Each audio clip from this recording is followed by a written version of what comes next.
periódicos? Yo diría que sí, aunque en los últimos años he leído menos. Antiguamente leía mucho más las entrevistas en el periódico. ¿Qué esperas? ¿Información, opinión o algo más? Fíjate, yo creo que en las entrevistas espero obviamente opiniones de los entrevistados sobre ciertos temas. Creo que también deberían tener un toque de actualidad relacionado con la actualidad noticiosa. Y por otro lado, esperaría tener, digamos, un perfil personal del entrevistado, es decir, que la lectura de la entrevista también me permita tener una idea más clara de quién es el personaje. ¿Qué periodista prefiere como entrevistadores y por qué? ¿En general o en la prensa escrita? En la prensa escrita. Sí, en cualquiera. Fíjense, hace muchos años leía mucho las entrevistas de Ramón Hernández. Él publicaba unas entrevistas en el diario El Nacional. Luego, durante una época, también las de Milagro Socorro, las leí con bastante atención. Sí, básicamente yo diría que Ramón Hernández hace algunos años, en los últimos años más Milagro Socorro. ¿Qué entrevistas no se pierden en televisión actualmente? Mira, yo miro muy poca televisión. Suelo ver por un tema de horarios las entrevistas matutinas y bueno, suelo ver las entrevistas que me gustaban mucho más, las entrevistas que hacía Roberto Yusti en Globovisión en la mañana. Ahora los entrevistadores no me gustan tanto, pero con un tema de que es el horario en que veo televisión, pues termino viéndolas, pero no es algo que... ¿Qué entrevistas no se pierden en radio?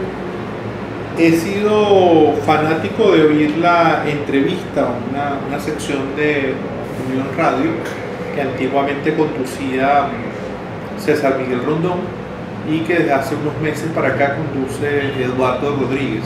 Ese es un espacio que escucho de forma consecuente. ¿Los personajes entrevistados reflejan al país en que vivimos? Bueno, es difícil saberlo, ¿no? Porque hay tan diversidad de temas que se abordan. Yo creo que en general las entrevistas que uno ve en Venezuela están bastante conectadas, entre las preguntas, las respuestas están bastante conectadas con lo que está ocurriendo en Venezuela. De hecho, en Venezuela hay muy pocas entrevistas, que yo recuerde, muy pocas entrevistas de personalidad, y más bien son entrevistas políticas, ¿no?, las que han prevalecido. ¿Los periodistas venezolanos saben sacarle partido a un personaje? Diría que en algunos casos sí, en otros no. Siento que a veces cuando entrevistan a personalidades del extranjero, me imagino personajes como Vargas Llosa, Mario Vargas Llosa, u otros personajes internacionales que han venido en los últimos tiempos, creo que no les han sacado mucho provecho y que ha terminado siendo un tipo de entrevista muy orientada al qué opina sobre lo que ocurre en Venezuela, cuando en realidad son personas que no viven aquí en Venezuela, que su riqueza estaría en sacarle provecho de otros temas y no sobre el tema venezolano.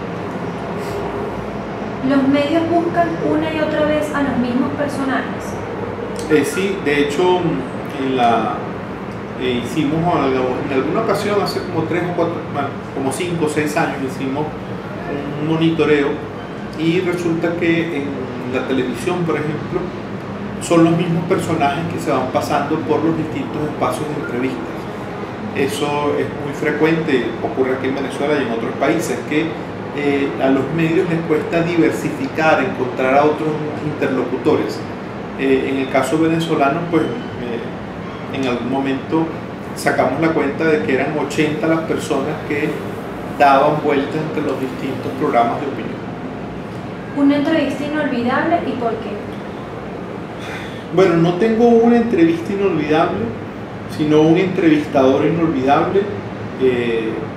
Hubo una época en que en un cuerpo dominical del Nacional había un entrevistador llamado Nelson Hipólite Ortega.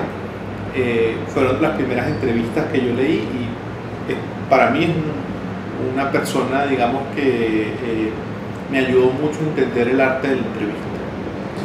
¿De algún modo las entrevistas contribuyen a formar opinión pública a favor de la democracia? Bueno, no necesariamente, es decir, va a estar dado por la orientación que le dé el entrevistado, por la orientación que tome la entrevista. Ahora, obviamente, en una situación como la que estamos en Venezuela, donde hay una recurrente crisis política, donde muchas de las entrevistas giran en torno al tema político, obviamente la entrevista podría ser una herramienta conducida de forma rigurosa que contribuya a la democracia, pero eso va a depender un poco de la orientación que le den los medios, que le den los propios periodistas.